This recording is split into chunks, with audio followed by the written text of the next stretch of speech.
Welcome back, ladies and gentlemen. Force here, and we're going to be looking at a Terran strategy today. I actually just did a commentary for this game. It's going to be a one-base all-in push Marine, Tank, and Banshee, throwing in some SCVs into the mix as well. This is going to be a Terran versus Protoss strategy. Again, I just commentated this game, and I thought, you know what, that's pretty interesting. I'll make a strategy video about that. All right, so let's take a look here. We do have 1 star as the Terran player that we are focusing on. Here's the Protoss opponent, Puma, as well. Back in a 1-star vision, though. All right, so this is a one-base timing push, and it's an all-any build as well. Whenever you have a build where you're pulling off SCVs, you're trying to knock the opponent out and just make them GG really early on in the game. Now, this is not, you know, basic macro-friendly play or techniques, but sometimes you want the quick win. Sometimes the map is advantageous for a quick win.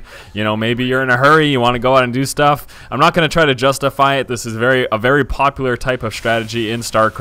Lots of players go for all in builds every so often. So figured I'd show it to you guys, but yes, this is going to be one base. It's a Marine Stim Pack, Combat Shield, Siege Tank, and Banshee timing push, moving out around the 9 to 10 minute mark in the game, and it can certainly be very, very potent. We can see right now, obviously, SCV scout moving in. Your initial scout, obviously important. You should always be doing it. It's going to let you see any early aggression, cannon rushes, you know, any sort of really early crazy 4-gate. Scouting, very, very important. You always need to do it. Secondary scouting, equally as important. Find the times that are going to be proper to push on in for that secondary scout and make sure you get it done. All right, going to slow it back down to just normal speed here, and let's talk about the build order that we're going to be looking at. Opening pretty standard with a 10 depot, 12 racks, and a 13 refinery, as well as 16 orbital command.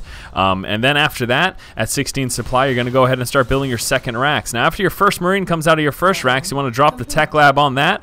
You're going to be getting a second refinery over here at 19 supply. As soon as the tech lab finishes over there, start that Stim Pack research. When your second racks finishes, you get a reactor on that right away. That happened at 21 supply. Stim Pack came at 20 supply.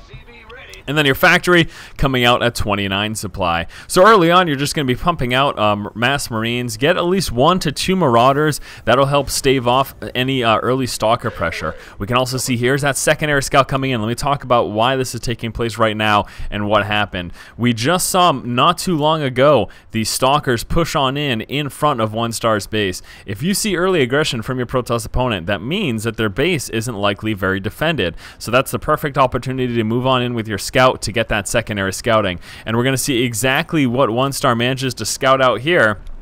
He sees the opening 3-gate and nothing else. So he's going to be scouting out the rest of the base. He sees just a 3-gate. If you see just 3 gateways at around 6 minutes game time, very probable that your Protoss opponent will be going for a 3-gate expand, especially that second assimilator as well. With a 3-gate expand, many times the Protoss player will be going sentry heavy, and you do need that second gas for that as well. So again, scouting out the Protoss player, spotting 3 gateways right about 6 minutes. There's no robo, nothing else going on. He's going to fully scout the base in just one moment and realize that tells you, tips you off, okay, looks like it will be a 3-gate expand.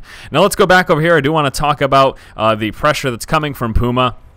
You can see 1-star with the Marauder in front. This is something else that's very important. Marauder in front gives you that range to be able to push back the Stalkers. The problem is the Stalker has that the range advantage over the Marine. So if he's microing the Stalker properly, he will shoot your Marines and stay out of range. That's why you want that Marauder leading the way. That's going to help you deal with that much better. Once you get a bunker, that's not as much of a problem, but without a bunker, your Marines will be kited by the Stalkers with that extra range advantage, and it'll be very difficult, and you'll take a lot of damage from that as well. All right, so the factory started coming down at 29 supply, and then obviously you're going to get a tech lab right on it because, as mentioned, this is a Marine Tank Banshee timing push. So get that tech lab on it, start up your tank production right away. As soon as the Stim Pack research finishes, go ahead and start that combat shield. Now with that tank production going, you'll then work your way up into your Starport, get a tech lab on the Starport, and start your Banshee production. And essentially you want your timing push to coincide with the completion of that first Banshee. Very, very important though to keep up. You know, we talked about that secondary scouting. Additional scouting is still incredibly important. You should really be getting eyes on your opponent as much as possible. Ideally, you know, every 1 to 2 minutes, make sure that you have some sort of scout going on to find out exactly what your opponent's doing. So we're going to see 1-star right now just move around the map. He did take those 2 free Stalker kills, stimming up. I don't think he had to stim up his whole forces. I actually do think that was a mistake because he ended up taking damage to his entire Marines. He could have just stimmed up about half of them and still take out the Stalkers. But here comes that additional scouting.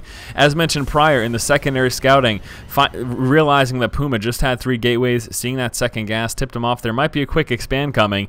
Keep up that scouting. You need to confirm this. If you see that expansion coming, and you can see here Puma is doing just that, this is going to tell you, you know what, this one base build will be very strong. And that's something to keep in mind as well. This build will do very well against any relatively fast expanded, and even a 3-gate expand for a Protoss player is typically safe, especially working up into a robo. But the timing push with this will have you out before that observer scout gets enough time to the Protoss player to be able to realize what's coming. We did also see 1-star move to the back of Puma's base. He wanted to see if there's any hidden tech back here. This is a very popular position to put any tech, the Twilight Council, you know, Dark Shrine, anything like that. Very popular to put that behind the mineral line, so make sure you try to get eyes on that. So you can see right now the timing push, getting ready to mobilize. 1-star preparing to move out. It's about 9:20 in game right now. Starport is up. As mentioned, you put the tech lab on that right away. Also, right before your timing push starts, I'm going to say at about 8:30 game time, go ahead and start your siege tech, and that should have it finished for the time that you actually move up to his base. And you can see that first Banshee coming out. No cloak research, just using it for the air advantage to try to snipe off units as well and to gain extra vision for those tanks.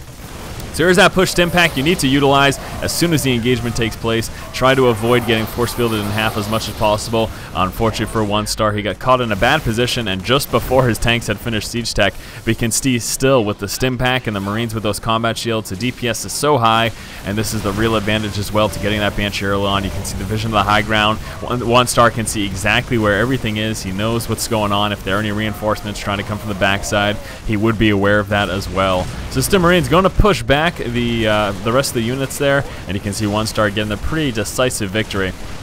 Also important to note, I hadn't actually put a camera on it, I don't believe. Let me go back just a wee bit because I do just want to show you. SCVs are coming up with this push. Let's take a look at the exact number here. It looks like 1, 2, 3, 4, 5, 6, 7, 8, 9. 9 SCVs moving out with this push. So basically he just grabbed a handful from his resource line. The SCVs during this push are going to be very beneficial as they provide a buffer for your units. It gives just that little bit of extra protection for those Marines, and even getting them caught out of position. It's a little extra damage. The other big advantage too is that you can use them to repair the tanks if necessary. But the thing is, they absorb fire. You can see that the sentries are targeting those SCVs instead of the Marines, and that allows the Marines to go to town doing their damage while other units are distracted by attacking those SCVs. That's one of the real benefits in these all-in pushes. If pulling SCVs with you, it gives you again that extra buffer for your units.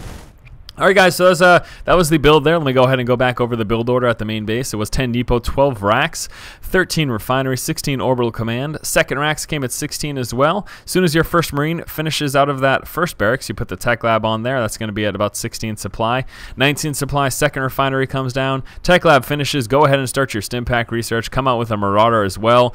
Second Barracks finishes. Get a Reactor on that. And then a 29 supply getting the Factory. Factory finishes. You want to put the Tech Lab on it. Start your tank production. After that, go ahead and get the Starport, put the Tech Lab on that. You want to push out when your Stim Pack and Combat Shield are done and your first Banshee is just about complete, and you can see the timing there worked very well for 1-star. Pull off some SCVs as well. Going to be a very, very strong one-base all-in build if it's something that you're interested in trying. Alright guys, as always, if you like the content, please subscribe. Thank you for watching. Keep watching and keep owning.